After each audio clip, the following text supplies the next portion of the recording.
Hello my dear students, welcome back to Balaji Online Classes. I am Sadia Khatun and today I will be teaching you mathematics of class 8th. So children, I will be teaching chapter number 7 today, that is cubes and cube roots. So let's get started. Children, this is the 7th chapter of your textbook and the name is cubes and cube roots. Cube क्या होता है?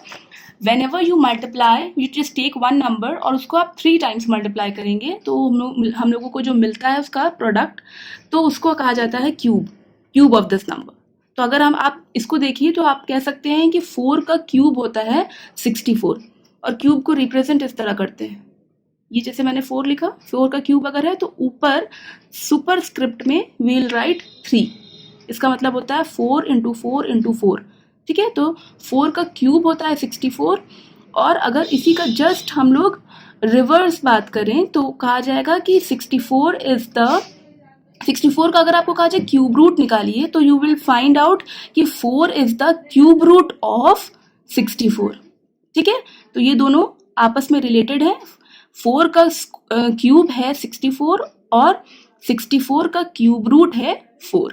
Okay, now I will tell you some rules that you need to keep in mind कि अगर आपको कहा जाए कि ये नंबर क्यूब रूट है या नहीं है, परफेक्ट क्यूब है या नहीं है, तो वो आप कैसे कैलकुलेट कर सकते हो. और कुछ रूल्स हैं. जैसे रूल नंबर 1 ये है कि if there is an even number, कोई इवन नंबर है और उसका आप क्यूब निकालते हैं तो हमें इवन नंबर ही मिलता है, और अगर कोई ऑड नंबर का आप क्यूब निकालते हैं तो आपको ऑड ही मिलता है. सेकेंड रूल इज दैट कि अगर कोई नंबर एंड होता है 1 देन 4, देखिए I am telling you the rules from here. If the number ends from 1, 4, 5, 6 और 9, इनसे अगर एंड हो रहा है तो उसका जो क्यूब होगा वो भी एंड होगा 1, 4, 5, 6 एंड 9 के साथ.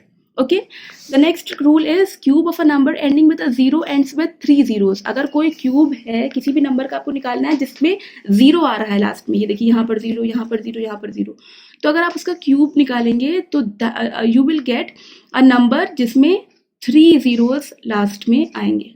And this is the next rule.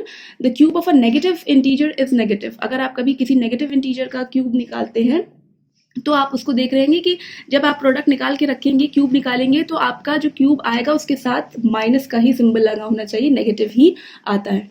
The cube of a number ending with 2. अगर आप 2, कोई ऐसा नंबर है जिसका लास्ट में 2 है, 1 प्लेस पर 2 है, तो आप जब उसका क्यूब निकालेंगे तो आएगा लास्ट में 1 डिजिट पर 8 आएगा.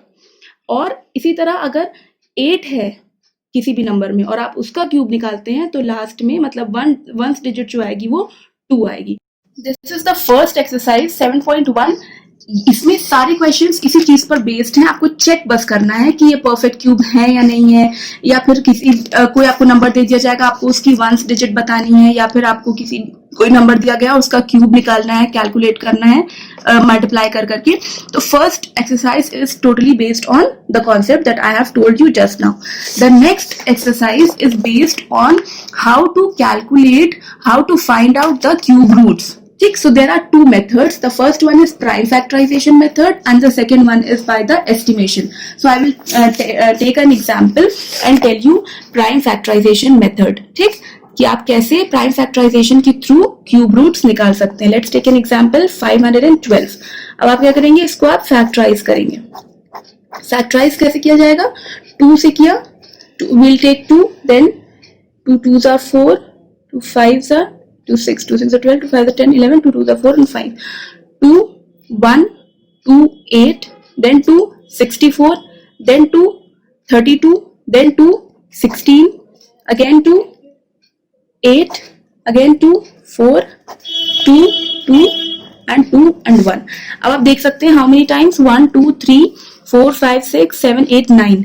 We are having 2 9 times. 9 times. So we can write कि 512 is equal to इतना. जब क्यूब रूट आपको निकालना है, so you have to make the groups of 3. इस तरह से 3 के आप ग्रुप्स बना लेंगे, और जितने बार जैसे ये 3 टाइम्स का एक ग्रुप बन गया तो you will write it at 1 time.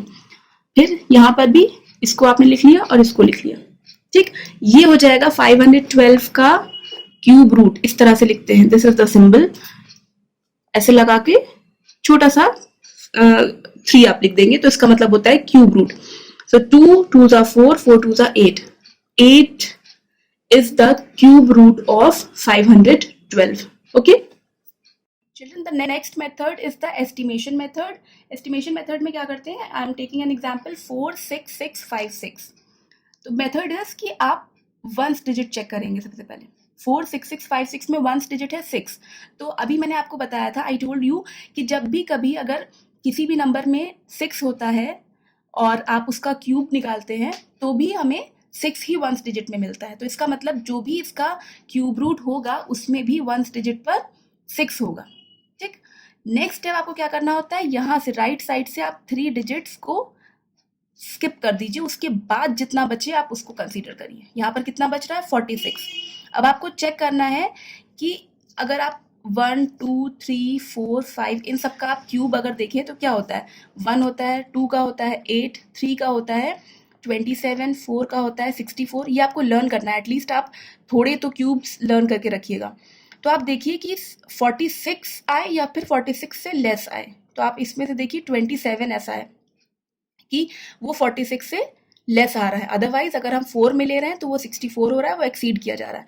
सो 27 किसका है? 3 का है. सो हम लोग इसको क्या करेंगे, यहाँ पर 3 ले लेंगे. तो जो 36 आया, 36 is the cube root of 46656. So children, this was it. I have explained you all the topics, all the concepts included in this chapter. I hope you have understood everything. If there is any doubt or any confusion, you can clear it out in the live class. And the notes of this chapter will be provided on School Mitra app. You can go and download it from there and complete your work. And do remember Sadia ma'am's rule that maths comes by practice.